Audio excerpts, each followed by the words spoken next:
Véronique Gallo est une humoriste et écrivaine belge qui s'est fait connaître grâce aux capsules vidéo Vie de mère, dans lesquelles elle interprétait une mère au bord de la crise de nerfs. 10 ans plus tard, elle propose son 6e seul en scène, intitulé La vraie vie. Ancienne professeure de lettres, à l'entame de la cinquantaine, elle a bien décidé de s'écouter avant tout, même si dire non lui demande encore un effort. Cette semaine, Véronique Gallo est l'invitée d'À travers le miroir. Bonjour Véronique Gallo. Bonjour. Merci d'avoir accepté de participer à cette émission À travers le miroir.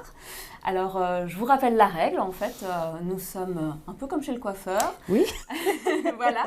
Vous n'avez pas le droit de me regarder en direct, vous ne regardez que le miroir. D'accord. Et on se parle donc à travers ce miroir. J'ai d'abord envie de vous poser comme première question justement, qu'est-ce que ça fait d'être face à soi-même ? Ben écoutez, oui, c'est un peu comme chez le coiffeur sans être chez le coiffeur, parce que là, je dois parler en plus et me regarder parler, ce qui est un peu déroutant. Maintenant, être face à soi-même, ben, on l'est tous les jours, tous et toutes devant la glace. Ben, il faut apprendre à se regarder. Voilà, j'ai encore du chemin. J'ai plutôt l'impression de vous sentir aussi stressée que sur le fauteuil d'un dentiste. Ben honnêtement, oui, c'est pas le truc qui me détend le plus de me parler à moi-même dans les yeux. Voilà. Vous avez quand même le droit de me regarder, mais à travers le miroir. Ah, quand même. Ça, vous pouvez, quand même. Ok, j'avais pas compris, parce que je croyais que je devais même. me regarder. Moi, je me dis, c'est un peu... Ah ben voilà, C'est ben, mieux. comme ça, tout va bien. Ah, voilà, alors, tant mieux. super. Et qu'est-ce que vous pensez de votre image, justement, alors ? Pourquoi c'est si difficile de se regarder dans les yeux ?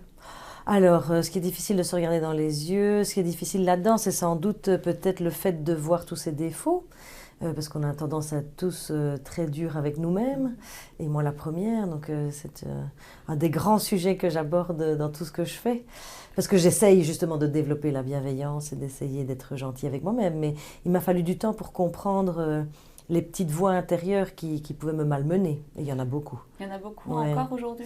Alors moins aujourd'hui, mais quand même. Ça m'arrive très régulièrement de presque de me dire « Mon Dieu, que je suis moche, enfin, alors que ça n'a pas de sens, ça n'a pas d'intérêt. » Alors j'ai plutôt envie de vous demander qu'est-ce que vous aimez bien chez vous ? Alors j'aime bien mes yeux, j'aime bien mes cheveux, parce que j'en ai beaucoup. Maintenant ils sont un peu indomptables et ils mènent un peu leur vie, donc parfois ils me fatiguent, mais j'ai la chance d'avoir une fameuse tignasse, on va dire ça comme ça. Qu'est-ce que j'aime bien Non, je dois dire que franchement je suis plutôt à l'aise avec mon image. En tout cas, je le suis beaucoup plus qu'il y a longtemps.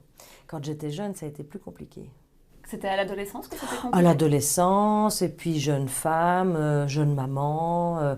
J'avais un regard sur moi qui était très dur parce que je cherchais la perfection. Je me souviens qu'adolescente, j'étais terriblement complexée par mon nez, mais vraiment de manière catastrophique, alors qu'en fait aujourd'hui, je ne comprends même pas pourquoi je l'étais. Bon, voilà. J'ai été jeune maman, le genre de jeune maman qui se cache derrière, sous un t-shirt, après accouchement, l'été, mal à l'aise avec mon corps, avec mes rondeurs, avec mes formes. Alors que quand je revois des photos, franchement, j'étais plutôt pas mal. Donc voilà, donc c'est aussi toujours une question de regard sur soi. Vos vêtements, est-ce que c'est important ? Comment vous les choisissez ? Parce que, on le disait, vous êtes souvent habillée avec une chemise blanche, par exemple.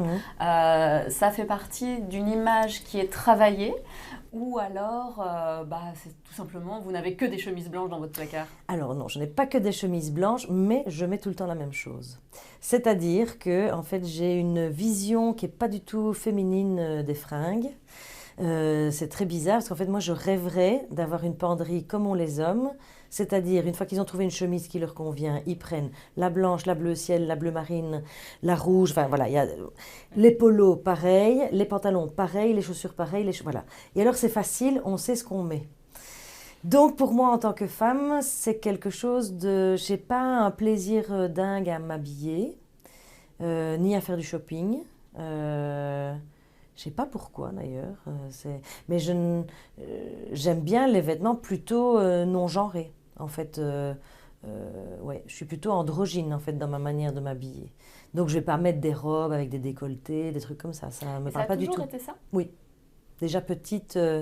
En tout cas, déjà petite, je sais que maman m'a raconté souvent à quel point je détestais les robes. Il y avait des vêtements que je ne supportais pas, les soupules, ça gratte. Enfin, j'avais des espèces de desiderata et je voulais m'habiller exactement comme je le voulais. Donc, j'étais très frondeuse et plutôt un peu rebelle par rapport à ce qu'elle espérait me mettre, je crois. Mais j'avais des goûts très tranchés, oui. Eh bien, moi, je vais vous proposer justement de voir un peu les goûts très tranchés que vous aviez. Je vais vous montrer une petite Mon photo. Dieu. Ah oui, ah ben voilà, oui, oui, tout à fait. Ah ben ça, j'adorais cette robe. C'est une robe, j'ai accepté de la mettre. Et parce qu'en fait, c'était une robe, vous pouvez peut-être le voir, il y a un petit pins mini. Et c'était une robe de la marque Donaldson, qui était un peu à la mode à l'époque. Alors j'avais quand même un soupule, mais rouge, mais qui était un peu large, donc qui me permettait de respirer. Et pour la photo de classe, c'était ça que je voulais mettre. Vous avez quel âge sur cette photo? Je pense que j'ai 7 ans. Je crois que je suis en 2e primaire, oui. Oh, c'est Mimi, ça me fait plaisir de voir cette photo. Vous voulez que je tienne l'iPad? Non, ça va, je vais le récupérer. C'est marrant. Et donc, comment vous êtes enfant, justement? Comment je suis enfant? Je suis une petite fille très joyeuse, je crois plutôt drôle, enfin qui essaye déjà de faire un peu rire tout le monde, mais en même temps très très policée. C'est-à-dire que j'essaye de faire tout bien, tout parfaitement et d'être aimée en faisant tout bien. Il faut être un peu la première de classe? Première de classe certainement, très gentille avec tout le monde, très serviable. Oui, en fait, je pense que j'ai cru pendant longtemps qu'il fallait être comme ça pour être aimée. Oui. Donc ça, c'est vraiment quelque chose, peut-être un peu de manque d'amour à un moment donné? Je pense pas que c'est du manque d'amour parce que j'ai été très aimée par mes parents, vraiment très aimée, mais j'ai eu un papa qui a vécu beaucoup de difficultés, qui était alcoolique, enfin en tout cas qui est devenu alcoolique vraiment pendant ma petite enfance, qui a sombré progressivement. Mes parents ont divorcé, enfin maman n'a pas eu vraiment d'autre choix que de partir et ça a été compliqué pour elle. Et donc en fait je suis devenue un peu adulte avant l'âge. Et donc j'étais très sérieuse. Donc à l'adolescence, j'ai été très sérieuse. De manière... c'était excessif, quoi. Je lisais Racine au bord de la piscine à 14 ans, ou Molière. J'avais aucun succès. Enfin forcément, enfin je veux dire en même temps, dans un club de vacances avec Bérénice, je veux dire ça ne va pas vraiment le faire.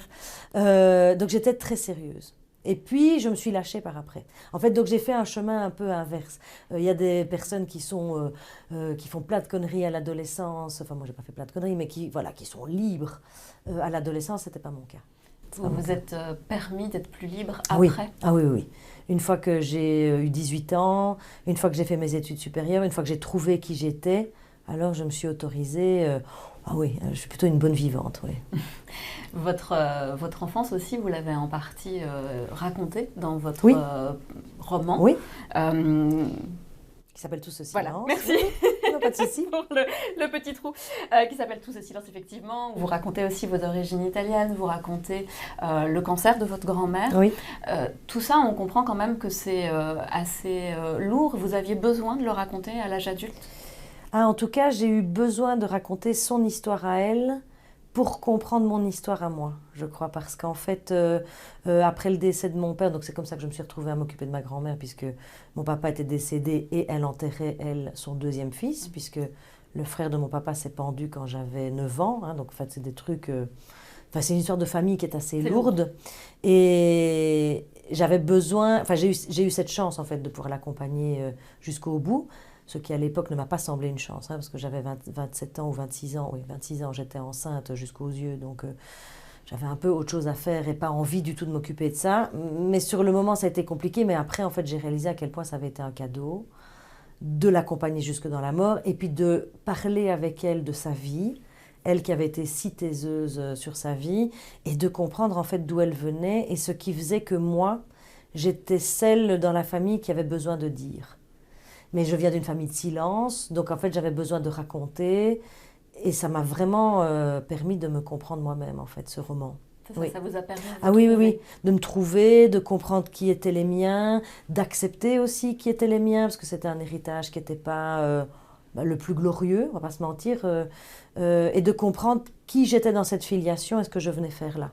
Donc ça a été super intéressant en fait. Est-ce que vous avez réussi également à transmettre cette histoire à vos enfants? Vous avez 3 enfants. Oui.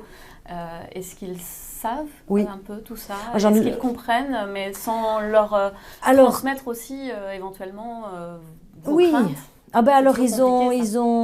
je leur en ai beaucoup parlé parce qu'en fait moi ma plus grande peur quand j'étais maman, c'était d'avoir un enfant alcoolique. Puisque venant d'une famille où les hommes sont alcooliques, donc quand j'ai appris que j'étais enceinte de l'aîné et puis du deuxième, c'était 2 garçons, j'ai eu très très peur. J'ai fait un travail là-dessus, voilà, avec une psy, aussi pour comprendre que c'est, bien sûr qu'il y a un terrain génétique, mais il n'y a pas que ça, hein, je veux dire. Et donc, ben moi, je me suis dit qu'il fallait à tout prix que je leur en parle le plus possible et que j'en fasse un vrai sujet. C'est-à-dire, non seulement c'est pas pour les mettre en garde, mais c'est pour savoir que ça coule dans nos veines. Donc, c'est quelque chose qui existe, qui est là, qui est une maladie. Alors, on ne choisit pas d'avoir cette maladie ou non, mais par contre, on choisit de se soigner ou non. Et donc, j'en ai beaucoup parlé. Maintenant, bon, voilà, je vais toucher du bois. Les 2 grands sont grands et ma petite dernière, elle est adolescente. On verra. De toute façon, on ne connaît pas le chemin et on ne peut pas tout contrôler. Mais je voulais qu'ils soient au courant, oui, de toute cette histoire. Oui, c'est important. Moi, je ne vois pas l'intérêt des tabous. Je trouve que c'est justement comme ça qu'on libère les familles d'un poids. Parce qu'en fait, c'est des choses aussi, c'est les non-dits en fait, qui font qu'on reproduit des choses. Je pense qu'en parlant, en fait, on libère. Alors, en parler, vous l'avez fait dans plusieurs romans, Oui. d'ailleurs. Hein. Les lettres, c'est important pour vous. Oui. Vous étiez professeur Oui, tout à fait. de lettres. À quel moment vous vous êtes dit, bah, finalement, prof, c'est bien, mais je monterai bien sur scène? Ah ben justement, quand mon père est décédé en 2003, il avait 54 ans, c'était quand même assez inattendu. Enfin, je ne pensais pas qu'il allait mourir si jeune. Ça a été voilà, ça a été un déclencheur. Le fait d'être maman aussi a été un déclencheur parce que je savais depuis toujours que je voulais monter sur scène et écrire, mais je ne m'en étais pas donné l'autorisation. Vous n'aviez pas fait du théâtre amateur? Ah si, Bon, tout je me plein, disais bien. tout plein. Il est même écrit partout dans mes journaux que je ferai l'Olympia, etc. Dans mes journaux intimes à 14 ans, enfin, c'est écrit partout. Mais entre le rêver et se l'autoriser, c'était tout un chemin. Et moi, il m'a fallu du temps. Et il a fallu du temps aussi pour que je prenne ma légitimité parce que j'avais l'impression que j'étais pas née au bon endroit. Et donc c'est comique, mais le fait, enfin, je dis que c'est comique parce qu'en fait aujourd'hui je me dis mais ça n'a pas de sens. Mais c'est vraiment une croyance que j'ai eue pendant longtemps, que j'étais trop loin de Paris que pour pouvoir y arriver. Le succès, ça passait forcément par Paris? Ah oui, oui. Moi, j'ai grandi avec Michel Drucker. Donc, en fait, aller s'asseoir chez Michel Drucker, ça faisait partie du succès. Faire l'Olympia faisait partie des choses qu'on doit cocher. Bizarrement, le succès en Belgique n'avait pas la même saveur ou le même... Enfin, c'est étonnant. Hein. Mais en même temps, je pense que je ne suis pas la seule à vivre ça comme ça. On est dans une culture en Belgique où les artistes ne sont pas spécialement mis en avant. Puis déjà, il n'y a pas de culture vraiment revendiquée. Il n'y a pas une identité revendiquée avec une fierté belge. C'est récent, la fierté belge. Moi, je dois quand même beaucoup à Benoît Poelvoorde, Virginie Efira, François Damiens, parce qu'ils ont donné... Ils ont ouvert la voie. Ah, ils ont ouvert la voie. Ah oui, oui, oui, clairement. Sur la table, il y a Oui. justement une petite boule à neige, peut-être, Oui. qui, Ah bah oui, avec Paris. voilà, qui va vous faire Oui. penser à Paris. C'est clair. Qu'est-ce qui J'adore. se passe quand on réalise un peu son rêve d'enfant en allant vivre en partie à Paris maintenant, Oui. de faire aussi des grandes salles, de faire l'Olympia? Qu'est-ce que vous avez ressenti? Qu'est-ce que vous ressentez? Oh, une émotion qui est extraordinaire. Franchement, même encore d'en parler, ça m'émeut. Enfin, en tout cas, le jour... déjà, jouer à Paris, ça a été fantastique. Le jour où j'ai fait l'Olympia et où les lettres rouges sont montées, c'est-à-dire le nom de mon père, en fait, parce qu'en fait, il y a ça aussi, hein, il y a toute cette filiation dont je viens de vous parler, où tout à coup, c'est comme si j'avais redonné des lettres de noblesse à un nom en fait, qui signifiait quand même beaucoup de choses difficiles. Ah, ça a été quelque chose d'extraordinaire. C'est-à-dire qu'en fait, je me suis dit, la formule est bizarre, mais je me suis dit, si je meurs demain, je serais très embêtée pour mes enfants, ça vraiment, je ne voudrais pas. Mais si je meurs demain, c'est bon, quoi. C'était extraordinaire. Et alors, en plus, maintenant, là, je vis à Paris. Ça aussi, c'était un grand rêve, de vivre à Paris une semaine sur deux. Enfin, j'avais pas prévu une semaine sur deux, mais bon, en même temps, j'ai une petite jeune fille encore à la maison, et donc je suis ravie de m'occuper une semaine sur deux. Mais c'est vrai que vivre à Paris, c'est extraordinaire. J'adore. Je vais au théâtre tout le temps. En fait, je peux enfin faire des choses que pendant des années, je n'ai pas pu faire parce que j'étais jeune maman, parce que j'ai lancé ma carrière en même temps que j'avais les 3 enfants. Et que honnêtement, c'était déjà suffisant comme ça. Enfin, je veux dire, et puis je jouais, et puis en fait, j'avais pas le temps d'aller voir les autres. Or, maintenant, j'ai un vrai bonheur, enfin, j'ai un vrai plaisir. Comme quand j'étais prof. Quand j'étais prof, j'allais beaucoup au théâtre. J'ai retrouvé ce plaisir-là. Votre carrière, elle a commencé surtout, enfin, vous avez explosé avec les capsules Oui. vidéo qu'on a pu voir, donc Vie de mère, donc votre vie quand même Oui, oui. de femme, de maman, Oui, surtout, oui, oui, oui. elle vous a servi. Je vous propose de regarder un extrait d'une des capsules de la première saison. Et bonjour, tout va bien, j'ai mes 10 doigts, mes 2 mains, mes yeux encore fatigués comme tous les matins. Oui, c'est la super chanson que Mathilde me chante tous les matins pour me mettre de bonne humeur. Est-ce que ça marche? Regardez ma tête. Hein. Ça va, hein, ça va. Enfin, ça va. C'est parce que j'utilise la méthode Coué que ça va. Parce que, sans un minimum d'autosuggestion en pleine conscience. Oui, j'ai le cœur rempli d'espoir, mais enfin, j'ai les yeux pleins de désespoir aussi. Ah non, mais avec Bertrand, on est ravagés. On n'a pas eu une seule nuit normale depuis la rentrée des classes. Il faut quand même qu'on m'explique comment il est possible que pendant 2 mois de vacances, 2 mois, il n'y a personne qui se lève avant 8h30, et encore, je parle des 2 petites, hein, parce que les 2 grands, s'ils peuvent rester jusqu'à midi dans leur lit, ils restent jusqu'à midi, hein. 1er septembre, tac, le créneau horaire change. Ah, le réveil chez nous, c'est entre 4h20 et 6h10. Et il ne faut pas croire que c'est que Mathilde. Non. Ils sont 4. On a tout eu. On a envie de voir la suite. Quand vous revoyez cette vidéo qui a 10 ans, quasiment, ça vous fait quoi? Bah, honnêtement, ça m'émeut, parce que je ne vais pas vous mentir, je ne regarde absolument pas ce que je fais. Donc je passe pas mon temps, enfin oui, je les monte, je les tourne, je les monte, mais en fait après je les lâche sur le web et puis je ne regarde plus. Et donc je n'ai plus vu ces vidéos depuis 10 ans. Et c'est marrant. Enfin c'est marrant, je ne dis pas que ce que je fais est marrant, je dis que c'est drôle de se voir comme ça. Et c'est déjà totalement qui je suis. Non, c'est émouvant parce qu'en fait, c'était les débuts. Et en plus, je me souviens, ces débuts sur Internet, c'est toujours compliqué parce qu'en fait, au départ, ça commence très lentement. Moi, je me souviens que j'étais désespérée. Je trouvais qu'il n'y avait pas assez de vues, que ça n'allait pas du tout. Voilà. Et c'est Guillaume qui faisait déjà des vidéos, lui, depuis un bon moment, qui m'avait dit, mais il faut être régulier, il faut s'accrocher. Ça prend du temps, il faut être patient. Et il avait vraiment raison, hein. Et 10 ans plus tard, donc c'est un nouveau spectacle oui. aussi. Hein, oui, la vraie vie. Commencer. Oui. Comment on se sent stressée? Oui. Stressée, confiante, parce que quand même là le texte est écrit, on est en pleine mise en scène, donc ça prend forme petit à petit, mais enfin le bébé n'est pas encore né. Donc jusqu'à ce que le bébé naisse, je pense que je vais être stressée, mais en même temps c'est très joyeux. Je suis impatiente. Voilà. Pour vous détendre, est-ce qu'il y a un objet sur la table qui vous parle?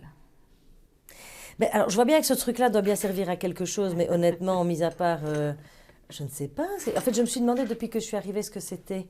Mais je me suis dit, est-ce que c'est un truc... Ah oui, ouais. C'est ça? Oui. C'est un moulin à prière tibétain. Mais oui. Eh ben, j'en avais jamais vu en vrai. Pourtant, c'est dingue parce que je suis quand même très bouddhiste dans ma foi. J'avais jamais... Et quand on le fait tourner comme ça... Ouais. Et en même temps, vous pouvez... on peut méditer. Méditer. Et donc, on m'a dit que la méditation, c'était très oui, important pour vous. Mais je médite sans objet. Donc, en fait, je crois que ça m'énerverait, moi, ce truc, au bout d'un moment. Peut-être que c'est pas... c'est un bon exercice. Non, mais c'est très intéressant. En plus, je ne connaissais pas cet objet. J'ai cru d'abord que c'était un truc pour se passer sur le visage. Mais oui, je médite beaucoup, oui. Qu'est-ce que ça vous apporte? Une paix intérieure. Le silence. Il y a beaucoup de monde dans ma tête, donc ça fait du bien. Il paraît que parfois aussi, ça vous donne des messages.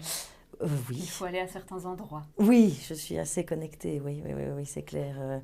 Et c'est clair que je reçois des messages sur toutes sortes de choses, mais qui ne sont pas toujours les messages que j'imaginais. Donc, je suppose que vous faites allusion aux États-Unis ou quelque chose comme ça, oui. Non, mais c'est vrai que il y a bientôt 2 ans, c'était il y a 2 ans, en janvier, j'avais le projet d'aller jouer en Californie. Toute mon équipe à Paris m'avait dit ne le fais pas, financièrement avec le visa ça coûte tellement cher qu'en fait tu ne vas rien gagner, mais en fait moi j'adore les États-Unis donc j'avais vraiment super envie d'y aller. Et un de mes collaborateurs me dit écoute, enfin bref, réfléchis, médite dessus, puisqu'ils savent bien que je médite beaucoup, médite dessus, tu verras bien ce qu'on te dira, mais tu vas voir que c'est pas une bonne idée. Bon, en blaguant qu'il me dit ça. Je médite sur le sujet et pendant la méditation la seule chose qui vient c'est que je vais rencontrer quelqu'un et que je dois y aller. À ce moment-là, je suis célibataire déjà depuis un bon moment et je me monte un truc dans ma tête en me disant mais quel mec est-ce que je vais rencontrer quoi? Qui? Un Américain, pas un Américain? Est-ce qu'il aura les bras poilus comme j'aime bien? Comment est-ce qu'il sera, etc. Et je pars avec Hugo, mon régisseur. Je descends de l'avion à San Francisco et il y a quelqu'un qui vient nous chercher, c'est Caro. Elle sort de sa voiture et je suis foudroyée. Et j'ai rien compris à ce qui m'arrivait. Parce qu'elle n'avait pas les bras poilus, rien du tout. Donc voilà, oui, c'est dingue, oui. Je suis très connectée, oui. Quand ensuite, quelques temps après, vous l'annoncez donc publiquement sur les réseaux sociaux. Un an après, je l'ai annoncé. De votre amour, qui dure toujours. Oui. Vous attendez à quel type de réaction? Est-ce que vous craignez aussi ce coming out? Alors, je ne l'ai pas craint. Les réseaux peuvent être durs. Oui. Je ne l'ai pas craint. En tout cas, à aucun niveau je l'ai craint. Les seules personnes pour qui je l'ai craint, c'est mes enfants. Ça, j'avoue, je ne vais pas mentir. J'ai eu peur quand je leur ai annoncé, parce que quand même, en plus, moi, j'ai beaucoup d'amis homo dans ma vie. Donc, en fait, ça n'a jamais été un sujet tabou.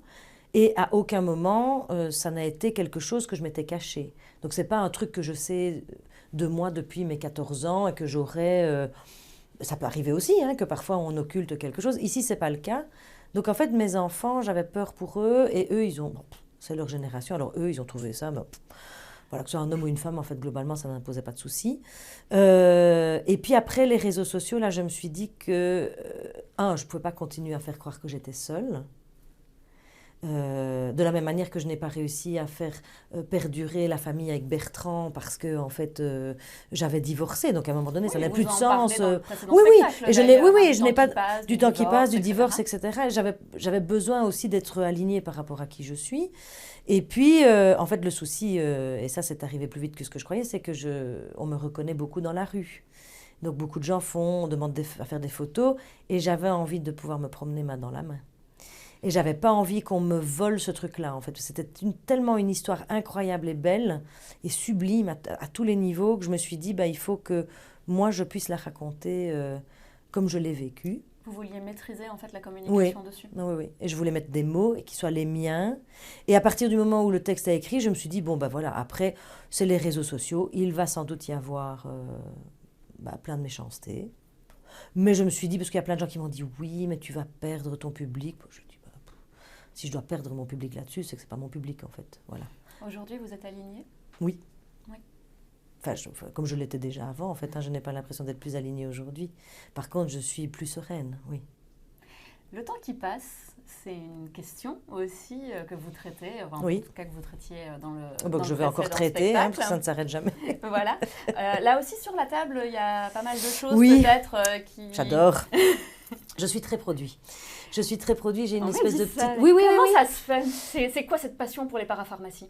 Ah, donc vous êtes au courant de beaucoup de choses. Je ne sais pas en fait d'où ça vient. Mais je pense que je ne suis pas shopping, mais je suis parapharmacie. Donc en fait, dans toutes les villes où je vais, et j'en vois beaucoup, je fais toutes les parapharmacies. Et j'adore tous les produits et j'adore tout essayer. Je pense que quand j'étais jeune, j'aurais rêvé de pharmacienne parce que comme ça, j'aurais eu plein d'échantillons. Et en fait, j'aime bien tout essayer. Et c'est vrai que j'ai une petite tendance, non pas à accumuler les chaussures, mais à accumuler les produits. Il y en a plein que j'aime bien, là. Il y a plein de marques que j'aime bien. Voilà. Bon, on ne va pas les citer. Non, on ne va pas les citer, mais il y en a plein. Et j'adore ça. Je ne sais pas pourquoi. Franchement, il faudrait que je me penche sur la question. Et j'ai ça par pharmacie, parce qu'il y a aussi médicaments dans pharmacie. Et que j'ai toujours avec moi de quoi soigner tout le monde au cas où. J'en parle dans le nouveau spectacle. Un peu hypocondriaque? Ah, pas du tout.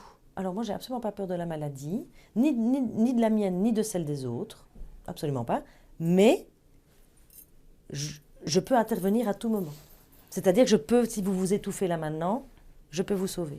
Écoutez, voilà, je sais tout faire. En plus, vu que j'ai regardé tout Grey's Anatomy, je connais tous les épisodes, je sais comment faire une trachéo, je peux tout vous faire. Avec un bic, un stylo, paf, on me lance, tac, c'est fait. Et vous respirez à nouveau. Ça, ça fait partie du spectacle, ce petit passage. Je me trompe? En partie. On vient d'en retirer quelques morceaux. Je suis en train de me dire peut-être que je vais le remettre quand même, ce passage-là sur Grey's Anatomy, parce que c'est vrai. J'adore tout ce qui est médical.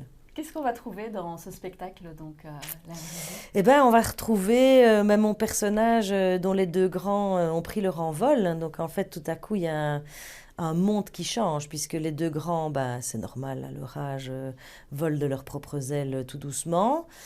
Et Clochette, avec qui j'espérais une grande complicité. Alors, c'est pas qu'il y en a plus, mais Clochette est adolescente. Et donc, Clochette s'enferme dans la salle de bain ou dans sa chambre et passe son temps à faire des beauty routines. Puisqu'évidemment, Clochette s'est endormie petite fille et s'est réveillée influenceuse. Donc, voilà, c'est tout ça qui bouge, c'est tout ça qui change. Et dans une vraie vie où tout à coup, la solitude, le silence des enfants qui partent, la famille qu'on n'est plus, ça vient réveiller des espèces de peurs épouvantables. C'est un travail qui parle de la peur, en fait, de toutes les peurs qu'on a et qu'on... Et que vous avez réellement? Alors, Parce que vos enfants ils sont déjà à oui, l'université, oui, ils sont plus loin que ça. Voilà, ils sont partis, ouais. oui, voilà. Donc, alors, j'ai des peurs. Honnêtement, moi, je n'ai pas beaucoup de peurs. Je dois bien le reconnaître. Mais j'en ai eu beaucoup. Je n'en ai plus beaucoup, mais j'en ai eu beaucoup. Et j'ai été quelqu'un qui, toute sa vie, a cherché à tout contrôler, qui était persuadé qu'on menait sa vie comme on le souhaitait, et à qui la vie a offert des grandes leçons de vie. Et la dernière en date, cette rencontre avec Caro, où là, je me suis quand même bien pris dans la gueule que non, on ne maîtrise rien du tout. Et que c'est beau, en fait, de ne rien maîtriser du tout. Donc, en fait, la vraie vie, c'est ça. C'est apprendre à lâcher, apprendre à ne plus chercher à contrôler, apprendre à prendre de la hauteur pour regarder les choses d'un peu plus haut. Et c'est tout un apprentissage qui se fait toute la vie, je crois. Est-ce que ça veut aussi dire apprendre à dire non? Ah oui, aussi, c'est mon grand combat pour moi-même, je dis. C'est très difficile pour moi. Je ne sais pas qui vous a donné toutes ces informations, mais vraiment, vous avez bien préparé votre sujet. J'ai l'impression d'être chez la psy. Oui, apprendre à dire non, c'est très compliqué pour moi. Vous aviez mis aussi sur vos réseaux oui. culpabilité. Oui, je travaille sur un nouveau concept de textes qui ne sont pas drôles, mais en même temps parce que la vraie vie, ce n'est pas toujours drôle, et où ce sont aussi des sujets qui me parlent. Mettre ses limites, dire non, ne pas être le sauveur des autres, ne pas se sentir obligé d'eux. C'est tout un chemin. Et puis je viens aussi d'une famille italienne où les femmes sont servantes. Hein. Il y a quelque chose... c'est terrible, hein. Il y a quelque chose avec ce côté de service. C'est ancré en moi, en fait, je ne sais pas m'en empêcher. Ça, c'est encore quelque chose de compliqué, donc à dire non quand on vous demande un service, quand on vous demande quelque chose, oui, c'est ça? Oui. Alors maintenant, maintenant, j'arrive tout à fait à dire non. Donc ça, j'ai déjà vachement progressé. Je dis non, mais maintenant, je lutte avec la culpabilité qui suit. Ça, c'est la deuxième étape du chemin. Je pense qu'il y en a encore beaucoup d'étapes, mais je suis dans cette étape-là. De justement arrêter de culpabiliser. Mais ça me demande, hein, ça me travaille, quoi. Ça me travaille profondément. Donc encore un petit peu de chemin à parcourir. Jusqu'au bout, je crois, jusqu'au bout. Et je n'aurai sans doute pas tout fini dans cette vie-ci. Vous avez dit tout à l'heure que dans les rêves de petite fille à 14 ans, il y avait l'Olympia, il y avait tout ça. Quand on a réalisé ses rêves, qu'est-ce qu'il reste encore tous les à autres. réaliser? C'est quoi les autres rêves, justement? Le cinéma. Vous avez envie? Ah oui, depuis très longtemps, de cinéma. Je viens de réaliser en septembre mon premier court-métrage. J'ai eu la joie et la chance de travailler avec toute l'équipe des Frères Dardenne, donc des films du fleuve qui ont été exceptionnels. Donc là, on est en fin de post-production, donc ça va partir en festival. Donc on croise les doigts. Voilà, j'espère que ce nouveau bébé va faire son chemin. Et j'ai très envie d'avoir du temps pour écrire un long métrage, oui. Ça fait beaucoup de choses. Mais donc, vous avez plutôt envie d'être derrière la caméra que les devant. deux. En fait, c'est un peu ça mon souci. C'est que, après, en tout cas, pour le long métrage, je pense que ça va d'abord être derrière. Hein. Je pense que là, j'ai expérimenté avec le cours de le produire, de le réaliser, de jouer dedans. Honnêtement, les cernes qui sont là, elles ne sont pas là pour rien. C'est un petit peu too much. Mais en même temps, je me dis tout le temps, moi j'adore la carrière de Clint Eastwood, j'adore la carrière de Mel Gibson. Eux, personne ne s'est dit pourquoi est-ce qu'ils sont devant et derrière. Bien sûr. Donc, je vois pourquoi je ne le ferai pas. Donc, je ne sais pas, on verra. En tout cas, aller vers le cinéma, ça, c'est la prochaine étape. Ouais. Après une fois que je vais avoir clôturé ce spectacle-ci, c'est le prochain projet. Alors la vraie vie, ça commence bientôt. Hein, Oui. et à Bruxelles, ça sera donc le 16 et le 18 avril au Volubilis. Oui. Le 9 juin au Centre culturel Ducle. Et puis si vous avez envie aussi de voir donc, ce nouveau spectacle, La vraie vie de Véronique Gallo, il y a toutes les dates sur votre site internet. Il y a Tout à plein fait. d'autres dates en Et Wallonie. il y en a plein, il y en a plus de également, 40, donc il y a moyen de trouver un endroit près de chez soi. Et je suis sûre qu'il y en aura bientôt en France. Et elles sont déjà certainement après. annoncées, elles sont annoncées déjà presque jusque fin 2027. Donc il y a Paris au Théâtre des Mathurins dans la grande salle pendant 4 mois. Donc ça c'est un privilège extraordinaire. Et puis il y a la tournée en France qui commence en octobre. Donc je pense que vous pouvez venir me voir un peu partout, même en Suisse. Allez, alors l'invitation est lancée. En tout cas, merci beaucoup Merci Véronique à Gallo vous. d'avoir C'était participé vraiment, à travers le miroir. Très riche. Merci beaucoup. Merci.